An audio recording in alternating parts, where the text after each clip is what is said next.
On the Track is a web TV show about cryptozoology, natural history, green issues and whatever else the team feel like making up as they go along.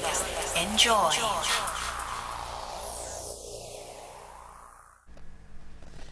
So, Rossiter, what's new down at the Youth Outreach Centre down in Brixton? Oh, Ken, we are having a real blast from the past. We got all the way back to the 1980s with some wonderful toys what I've been distributing amongst the children at the Brixton Youth Outreach Centre. And what are these toys then, Rossiter? Oh, Barry, they are grow bugs. You remember them? Oh yeah, those little rubber insects. You put them in water and they get about 20 times bigger. Oh yeah, they look like a bloody great diseased liver when they grow overnight. They absorb the water and grow overnight. So what you been doing then? Oh, I've been encouraging the kids to swallow them. Once again, I think that young Rossiter is being a very civic-minded young orang pendek. Well done to everybody involved.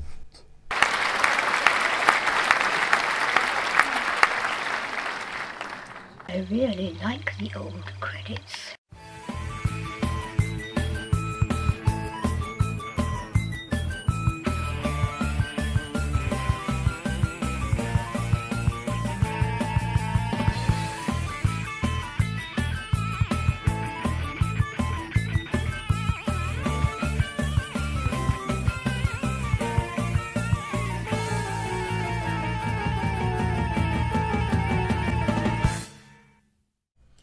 So what do we have in this episode, Mr. Jon? Well, Hannes, first of all we go to Kent for the second part of our interview with my old friend Neil Nixon, and then together with my oldest friend Richard Muirhead, who's staying with us this week, and we're having a great time, we go up to Scotland to have a look at a lake monster, which isn't quite what it seems, even though the pictures are very, very interesting.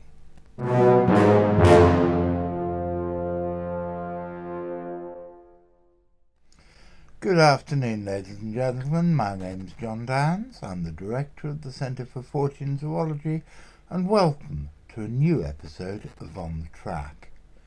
As regular viewers will know, and by the way, when I say that as regular viewers will know, I know that means that they already know it, but I'm hoping that our viewer figures continue to rise and that some of you people don't know what you're in for. So I think it's probably a good idea for me to tell you that as regular viewers will know, every Saturday afternoon for about half an hour, and every Sunday and every Wednesday evening at 6:30 for something like a quarter of an hour, although some of our On the Track extras have been considerably longer than that, we bring you a mélange of hard science, weird shit, and surreality. What's surreality, you ask? Well, asked you might as well, because it's something like this.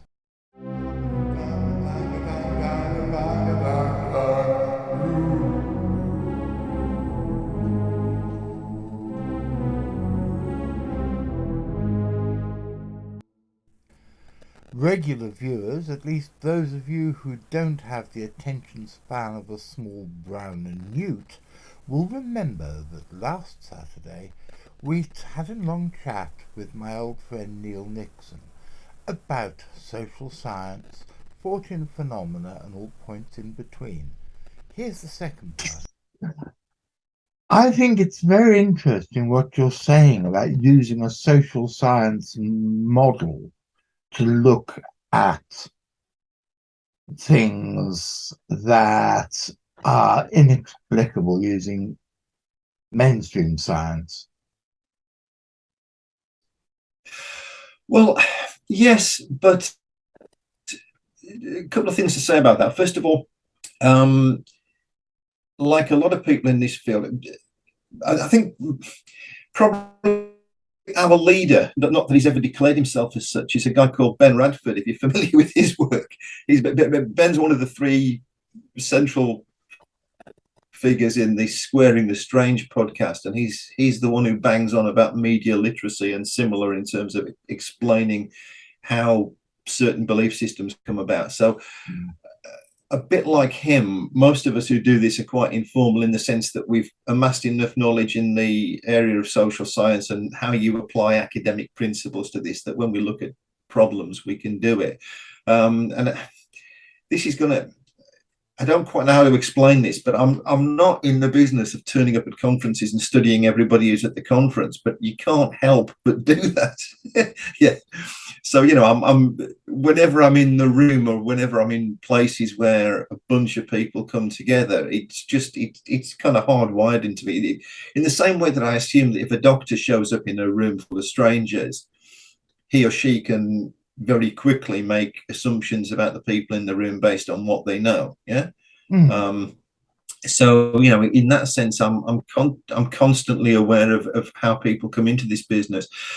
And I mean, if we park that for a second and say, well, then can sociology or psychology explain the lot? Well, no, actually, because the other thing is that one thing that's happened to me my whole life is from going to conferences and stuff, you run into people who've had inexplicable experiences that they never asked for, that they can't begin to explain, and they turn up at gatherings of so-called experts because they're looking for answers. And it's a frustration because the experts can't really give them the answers, and it's still not. Social science will never provide all the answers when it comes to the biggest mysteries that we face, the anomalies we face. Yeah, this certainly won't with cryptids. They will answer a lot of what's out there with regard to ufology, but they won't answer everything. And it's that little rump of stuff that it can't answer, which is interesting, which is most interesting. Yeah, absolutely. I mean, so you can line up. Let's take two very extreme cases here, right? Roswell. So, celebrated case. John Keel called it a boil on the ass of ufology, didn't they? And the things that they never tell you about Roswell in all those documentaries, that Jesse Marcel was seriously ill with emphysema when he went and told the National Enquirer about it in 1978. He told them at a time when they were offering $100,000 for a conclusive UFO case. There are loads of, you don't even need social science there, you just need a bit of common sense. Yeah, the case is built on sand, and the guy that went along to investigate it for the Centre for the Fund for UFO Research, Carl Flock, wrote a book that pretty much demolished the case because his key witnesses started changing their statements in front of him when they didn't fit with the provable evidence. Yeah. By the complete contrast, so the cases that absolutely fascinate me are those that where they are much more surreal. So I have no idea, for example, the Mince Pie Martians case, which is easily Googleable in Raleigh Regis, or when I was in a research group in Essex, we once had a guy came to us and he had a missing time experience, weird lie, all the rest of it. And he absolutely was not in it for any personal gain, because his first request to the group before any investigation was undertaken was that we didn't tell his wife. Now, I'm much more driven by those second bunch of cases and to try to understand it. Yeah. The report that he came to us with was quite similar to a very well-known case from Cheshire in the late 1970s, i.e. it's a combi of strange light, missing time, sense in somebody's mind that there are things that they can't remember that were quite significant. And those are the cases that drive me on, because whilst you can say, well, a certain amount of this comes down to psychology, that people experience quite intense things and their minds create the rest of the picture. every once in a while, now not in the case that I was dealing with in Essex and that came to that research group, but every once in a while there are physical traces as well, which are quite intriguing. So the infamous Mince Pie Martians case, which is worth a Google, from Rowley Regis in 1979. I think Andy Roberts was one of the investigators on that, and I remember swapping a bit of social media messaging with him about it. And I think a polite summary would be to say that he felt the witness was very sincere, but might have been quite an eccentric individual. And if you're unfamiliar with the case, we don't need to go into all the ins and outs, but a woman who was alone in her own house, having just waved her husband off to work during a very cold snap, a very snowy period in the UK, which is significant, we'll come to in a second, then encountered these strange alien beings that floated through her house. And because this occurred just after New Year, she had leftover mince pies in the house, and she offered them mince pies, which is why it's known as the Mince Pie Martians. Well, so far so bizarre. And if you look at the pictures, i.e. obviously the photographs were taken, if you look at the drawings of what she encountered, these creatures are not too far away from Casper the Friendly Ghost in terms of what they look like. And me looking at that, I'm thinking, well, yeah, this is plausibly, this is an experience generated in somebody's mind. And here's the thing that keeps me fascinated with that case, and why I would value it more than Roswell. There is undoubtedly some physical evidence there, because there was a burnt area of snow in her garden. There was thick snow on the ground. This is the early days of 1979. The country had a brief and very intense period of very cold, snowy weather, including in the Midlands. And if you look at the reports of the case to this day that you can find online, there is a photograph, quite a well-known photograph from people who've looked at this, of what is clearly an anomaly in the snow in the back garden. And there's absolutely no evidence that the woman had manufactured this for any personal gain or any such thing. Yeah.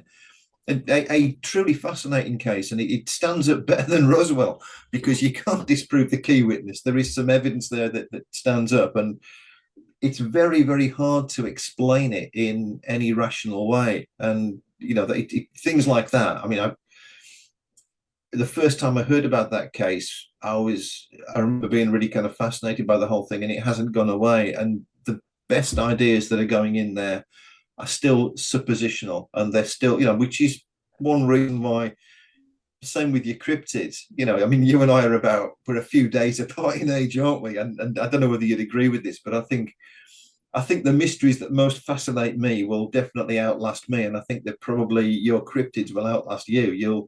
We'll both go not knowing some of the answers we really wanted to. I think that some of the cryptids that are most likely to be discovered could be discovered any day. And sadly, the best way that somebody is going to discover the thylacine, Tasmanian wolf, is because someone driving too fast will run over one. And that will be a totally convincing and totally 100% proof it exists. Richard at the moment is in Sumatra again for the 6th time, looking for the orang pendek, and we've come very, very close to getting conclusive proof on that. In the 2009 expedition, Sahar, their guide, and Dave Archer, one of the expedition, actually saw it. And we got hair samples, which Lars Thomas in Copenhagen said conclusively that they were from something very close to an orangutan, but not an orangutan. So I think any time that the boys go out to Sumatra, I'm always on the edge of my chair, because I know that as soon as they get back to Padang Airport, I'm going to get phone calls from all three of them telling them telling me what has happened and what they found. And any day I keep on thinking that we're going to have conclusive proof of the Orang Pendek. They've heard it, they've seen it, they've got footprints of it. All we need is conclusive, unarguable DNA. I think those two are almost certainly going to be found. I think other cryptids, including such famous ones as the Loch Ness Monster, are going to be far less easy to prove. And I've always thought of the Loch Ness Monster as a sort of unidentified swimming object, because most of the evidence doesn't hold up. And sadly, and I know I'm going to get death threats from people, believe it or not, I get death threats every time I say anything about the British Bigfoot. And I think I am probably going to get the opprobrium of the masses when I say that there's actually no real evidence that the Loch Ness Monster does exist. If it does exist, it is, like I've said repeatedly, it's going to be an enormous eel, probably that has become enormous because the biological imperative, which kicks in, making the eels, or making an eel of a certain age, swim down the rivers and down to the South Atlantic and the Sargasso Sea, where they make this spawn, they die, and it all starts over again, doesn't happen because sometimes eels are either stuck in an area they can't swim out of or are sterile. And I think that there is something within the eel population in Loch Ness and the other lake monster haunted lakes in all across the Northern Hemisphere, which makes occasional eels sterile, and so they grow much bigger. It's an interesting, it's an interesting difference between the two things. Whenever I'm envious of people who are studying cryptids, it would be that I share your faith that something randomly will turn up. And not long ago, I read that, I can't remember the author now, but I read the famous book about the discovery of the coelacanth anyway. And Old Forelegs. That, might well be that one, but the whole thing about how it wasn't in South Africa, but South African scientists were keen to be the ones to, in inverted commas, discover it. I mean, clearly the islanders knew it was there, and they had their own name for it. And I would think that if a cryptid is discovered to be alive these days, there's going to be some similar set of circumstances to that. There's going to be an almighty scramble for people to get involved and take some kind of credit for the whole thing, and there's going to be an argument about, who rightly can claim, who gets to investigate, and I'm quite envious then in circumstances like that, because it's very, very rare that you would meet somebody who's involved in something like ufology or even ghost research who has reliably been able to go to a situation and collect first-hand evidence of the kind that they would most want. In fact, the only time I ever had a conversation with a ufologist who was regularly having sightings was a guy called Odd Gunnar Road, who was part of Project Hesteland in Norway. And again, without going into all the details, these weird lights were being seen at the top of a valley in Norway, and they were not behaving in a way that allowed anybody with a scientific background to be able to clearly explain what they were. And Project Hesteland, which was staffed by volunteer ufologists, basically went and investigated the whole thing with equipment gifted from universities. And they were, I mean, on the one hand, you could be very envious of these guys because they got to sit in a caravan and watch UFOs, genuine UFOs, and track them on radar. But I remember talking to Odd Gunnar about it because this was like January in northern Norway, and they'd only got so much electricity. So if they wanted to turn the radar on, they had to unplug the heater.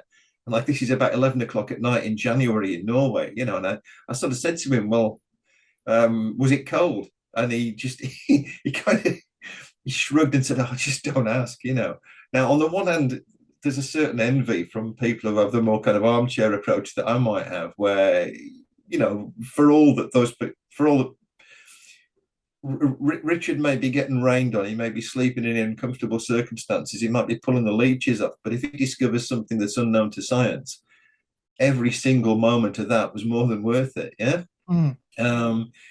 The benefit I get, researchers into cryptids tend not to. It's that almost every time I turn up at a conference, or I turn up to speak somewhere, or I just get in the room with people who've got a shared interest, that moment in itself is quite valuable and quite exciting, because something's going to happen. You're going to cross paths with somebody. You're going to hear a story.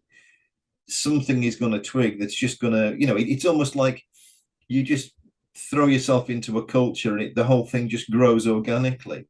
It tends to grow in a way that doesn't have very definite endings on it. So it's more of a lifetime's quest and less of an individual study, really. Well, ladies and gentlemen, as I'm sure you know, at the moment I've got my old friend Richard Muirhead, somebody that I've known for over 50 years, since we first met in Hong Kong in 1970. Richard's staying with me for a week. As you also probably know, he is the editor of Flying Snake magazine and the author of several interesting books of Fortean for CFZ Press. And yesterday we were relaxing, having spent a whole day editing episodes of On the Track Extra, which I think will have appeared last Wednesday and next Wednesday at the time you're listening to this. And he burst out that there had been a lake monster sighting in somewhere called Loch Long in Scotland. So we looked into it. So Richard sent me the story, and it went a bit like this. Over to you, Richard. The story appeared in the Scottish Daily Record on September the 30th this year, concerning a man called Jamie Houghton, a bird watcher, who was looking over the loch when this object that he said was longer and thinner than a seal emerged on the surface of the loch with something in its mouth.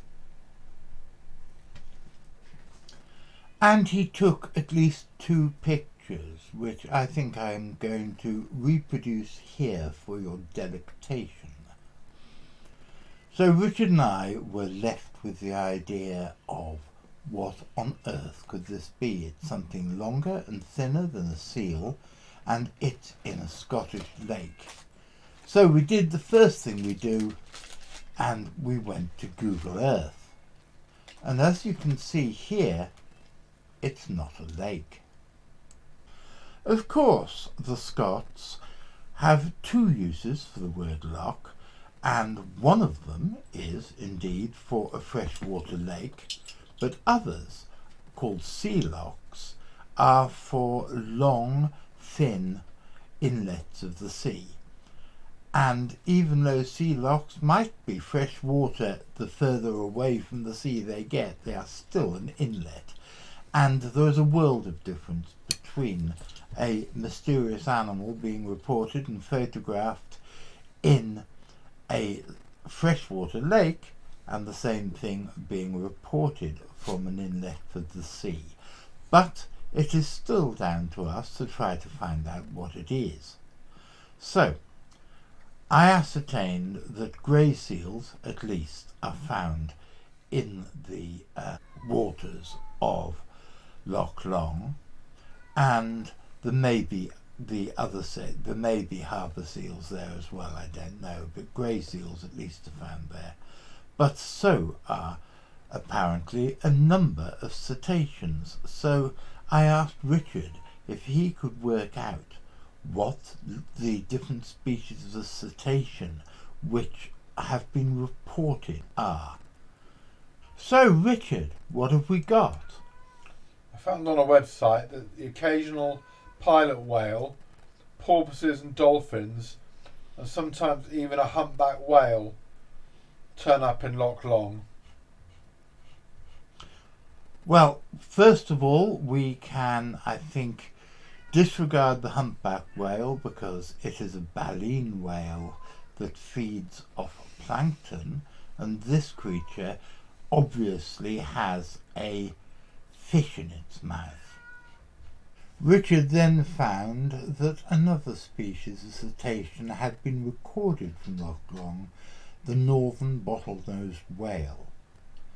If you look at the bottlenosed whale and the bottlenosed dolphin, they swiftly become our main suspects because none of the other creatures have anything like a rostrum. Richard, God bless him, found out for me that what I was calling a snout, the protuberance in front of the melon, is called the rostrum in Wales. I don't mean in Wales as in Yaki Dar, I mean whales as in the big things that look like fish but aren't. So, we are, if you look at this picture again, I think we have to confine ourselves into looking at creatures with a protuberant rostrum, because that's what it looks like to me.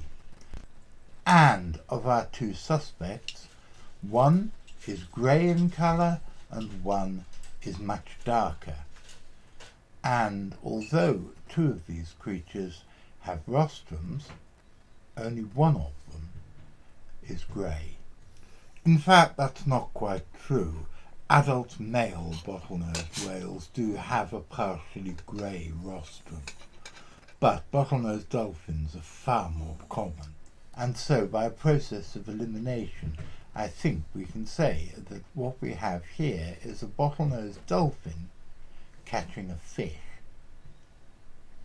And what sort of fish is it? Well, we'll tell you in a minute. Well, as Loch Long is basically part of the sea on the western coast of Scotland, there are quite a few species of fish that are recorded there. But we thought it was a good idea for Richard to check what species are noted to be there. Over to you, Rich. Well, cod can be found there, whiting, plaice, mackerel, skate, wrasse, pollock, spur dog, and many other species, such as migrating salmon. Well, most of those we can forget about. It's obviously not a salmon or a trout. It doesn't look anything like it. It's the wrong colour and the wrong morphology. And by the same metric, one can never mind the pollocks. But if you look at some of the other fish, they are also easy to discount. It's not a spur dog, it's not a skate, it's not a cod. But it's interesting to see that the website mentions wrasse. Well, there are many, many species of wrasse around the world, ranging from tiny creatures to bloody great big ones. And we looked up what wrasse were found in that part of Scotland, and it came up with something called the Ballan wrasse. Check this out. Richard found this fantastic picture, and I think this proves once and for all that what we have here is a remarkably good picture of a bottlenose dolphin surfacing to breathe and feeding off a large Ballan wrasse, which can grow up to about 3 feet long, which is in its mouth. I'm quite proud of what we've done here because, and I'm not pointing fingers, but we all know that a lot of the people who are self-styled cryptozoologists don't bother to examine newspaper stories in any great length. And there are many people who would just say, wow man, in September 2022 a sea monster was seen in a Scottish lake. well, it wasn't seen in a Scottish lake and it wasn't a sea monster. Hopefully the footwork that Richard and I have done, if you can have footwork when you're doing it on the internet, will put this story to rest. And no, just to answer the Scottish Daily Record, it's not Nessie taking a well-earned holiday. If you want to support us and help us make more content like these, please press like, subscribe, follow our Facebook page and check out our Patreon. And as the ghost of Joe Strummer, who's an ever more regular visitor to my little studio, wants me to remind you, always press the notification bell. Otherwise you won't be told when there's a new show to watch. And that would be an awful pity, wouldn't it? And so, ladies and gentlemen, here we are at the end of another episode. Once again, I'm afraid we've overrun. And I'm afraid that the people who the big wigs at YouTube tell me will never watch anything that's longer than 20 minutes will have had to watch an extra 12 minutes or so. I hope you can possibly find it in your hearts to forgive me. I want to say a big thank you to everybody who's been involved in putting this together. A big thank you to my producer Louis and to Graham, the Deputy Director of the CFZ, who actually looks after me as my body begins to give up and I get older and more infirm. I want to say a big thank you to Miss Maxine and to my beautiful new housekeeper, Miss Judy, and her friend Miss Shelley, who are making the house look really, really good for the first time. It hasn't looked this good really since my mum died, and that was 20 years ago. So, boys and girls, I want to say a big thank you to my guests this week, who are Richard Muirhead and Neil Nixon, and to say I will be back on Wednesday with another On the Track Extra, and I'll be back on Saturday with another episode of On the Track. And if you want to know what's in them, tough. I have absolutely no idea. I am filming this about 10 or 14 days before the boys come back from Sumatra, and I may well have some exciting news for you by now. On the other hand, I may well not. So all bets are off. And as long as you're watching, I'll be seeing you.